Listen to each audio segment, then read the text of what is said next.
Hai guys, assalamualaikum, kembali lagi ke channel saya Acara Arik. Pada yang baru menonton di channel ini, saya ucapkan selamat datang. Yang sudah subscribe, like, komen, dan share, terima kasih banyak-banyak guys.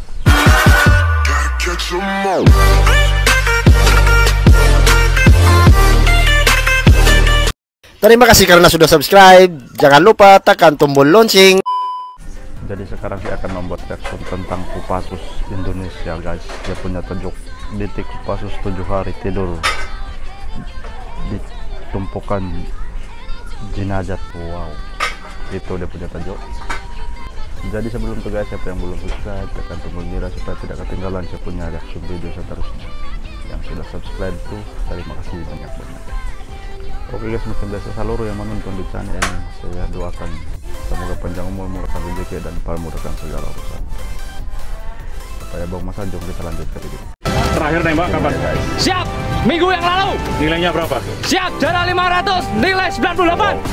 Siang atau malam? Siap, siang. Malam sudah dilatih? Siap, sudah. Halo sobat barbar yang guys, tidak dalam suka perdamaian. Kopassus, Patrol, iya Kopassus merupakan pasukan elit dari TNI Angkatan Darat. Dan jangan lupa juga Para guys, anggotanya pun subscribe juga bukanlah punya prajurit channel. sembarangan. Pelatihan yang Khusus dijalani militer. pun lebih berat dari prajurit biasanya. Semenjak dibentuk, Kopassus telah terlibat dari berbagai operasi militer di medan pertempuran maupun operasi-operasi lainnya. Nah, Kopassus juga sangat terkenal kemampuan tempurnya di dunia. Susah guys jadi Kopassus. Kopassus juga pernah tidur bersama tumpukan jenazah temannya selama 5 hari. Bertahan hidup di tengah hutan tanpa makanan demi kelabui musuh. Dan gimana nasib Kopassus yang tidur di tumpukan jenazah temannya dengan seorang diri? Itu apakah ketahuan musuhnya? Simak video ini. Jika kalian sangat mencintai prajurit militer Indonesia, pasti Anda akan menonton video ini sampai selesai. Oke. Sebagai satuan tempur utama, prajurit Kopassus memiliki kemampuan khusus seperti bergerak cepat di setiap medan, menembak dengan tepat, pengintaian, dan anti teror. Dorang buat patrol. Nah, pasukan Kopassus yang harus bertahan hidup di medan perang kerap kali menjadi cerita menarik yang tidak boleh dilewatkan agar kita semua semakin cinta Indonesia. Nah, berikut ini salah satu anggota Kopassus yang bertahan hidup di antara jenazah teman-temannya karena tak bisa bergerak karena terluka parah oleh serangan musuh. Satu anggota Kopassus yaitu bernama Parjo yang dalam kondisi luka parah yang tidur di tumpukan jenazah temannya ternyata masih hidup dan akhirnya ditangkap oleh musuh alias ketahuan. Aduh. Karena kondisi Parjo sangat parah dan tak bisa bergerak jauh kemanapun, dia harus bertahan hidup di antara jenazah teman-temannya yang menjadi korban penyerangan musuh. Penyergapan musuh. Selama 5 hari Parjo tidur di antara jenazah temannya. Tidak ada obat-obatan dan makanan yang bisa digunakannya. Pertempuran hebat Kopassus ini bertempur melawan musuh yang sama-sama kuat. Mana nih yang ingin menjadi Kopassus? Silahkan komen di bawah bosku. Kopassus memang pelatihannya di luar rata-rata manusia pada umumnya. Namun, jika di dalam hati Anda ditanamkan kecintaan, ketulusan, dan kegigihan untuk menjaga bumi pertiwi Indonesia, maka Anda atau kalian akan pasti lolos menjadi Kopassus. Komando Kopassus. Admin aja mau daftar gimana nih bos? Tingginya aja kurang setengah meter, ya ampun.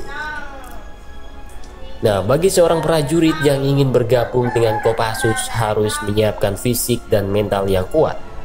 Karena untuk masuk dalam satuan ini, yaitu Kopassus, harus memiliki atau memulai pendidikan dan pelatihan yang super ketat dan sulit. Sangat memang untuk menjadi pelatihan Kopassus tidaklah mudah. Ada risiko bahaya dan karya Iwan Santosa. Diceritakan betapa beratnya masuk menjadi Kopassus. Selama pendidikan komando, siswa akan diberikan tahap-tahap pendidikan. Tahap-tahap itu seperti tahap basis teori tentang kemampuan prajurit komando yang berisi ilmu medan, menembak, pengetahuan senjata ringan, dan pengetahuan domisili. Kemudian tahap gunung hutan. Tahap ini dimasukkan agar prajurit memiliki kemampuan untuk beradaptasi dan mengatasi hambatan di gunung dan hutan. Latihan yang diberikan antara lain penjejakan atau anti penjejakan, survival, dan ilmu medan. Dan terakhir, tahap rawa laut. Tahap ini dimasukkan agar prajurit mampu beradaptasi dengan medan rawa laut. Latihannya seperti pengenalan rawa laut, patroli, dan pendaratan laut. Ada juga pembinaan jasmani militer. Latihannya cukup menyeramkan, seperti ketangkasan jasmani, lempar pisau, renang militer, lalu latihan bela diri alam militer, dan kesegaran jasmani. Pendidikan ini teramat berat bagi prajurit komando. Mereka harus menjalankan pendidikan ini selama berbulan-bulan lamanya. Dengan kondisi yang cukup memprihatinkan, seperti kurang tidur, hanya membawa 2 setel pakaian, ditambah dengan suara menggelegar dari para pelatih yang jumlahnya lumayan banyak, yang terus membakar semangat para prajurit. Menurut pengakuan pasukan komando Kopassus yang sudah melewati pendidikan tersebut, kehadiran pelatih jauh lebih menakutkan daripada bertemu dengan setan di hutan dahulu, karena mereka dididik dengan begitu keras. Yang lebih beratnya, selama 7 bulan pendidikan, siswa tidak diperkenankan berhubungan dengan keluarga dan tidak ada hari libur.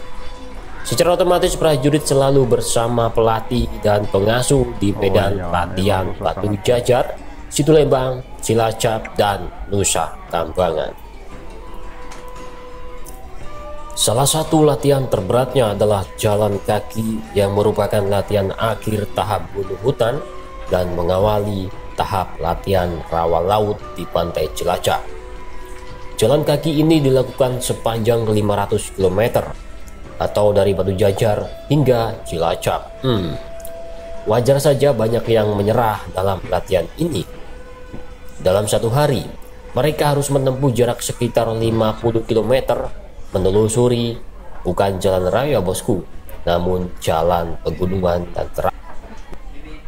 Nah, diawali dengan bangun jam 4 pagi di Batu Jajar, mempersiapkan diri, beribadah, dan memasak sendiri untuk makan hari atau bekas hari itu.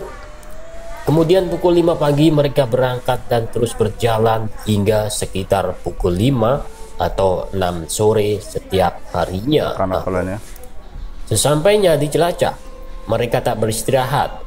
Mereka melanjutkan latihan rawa laut dan diakhiri dengan latihan pelolosan dan uji kerahasiaan.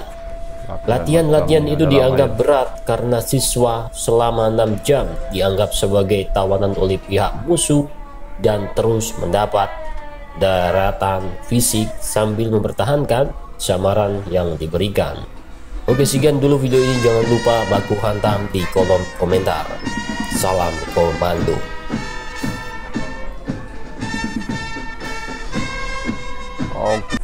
Oke guys, itu sudah daripada saya. Kita sudah tengok dia punya video Kopassus macam mana kehebatan dia, dengan macam mana dia punya training. Memang jadi Kopassus ini memang agak susah juga, dia punya training sangat susah. Jadi apapun, siapa yang belum subscribe, tekan tombol merah supaya tidak ketinggalan video seterusnya. Yang sudah subscribe itu terima kasih banyak-banyak. Jumpa video seterusnya. Terima kasih karena sudah subscribe. Jangan lupa tekan tombol lonceng.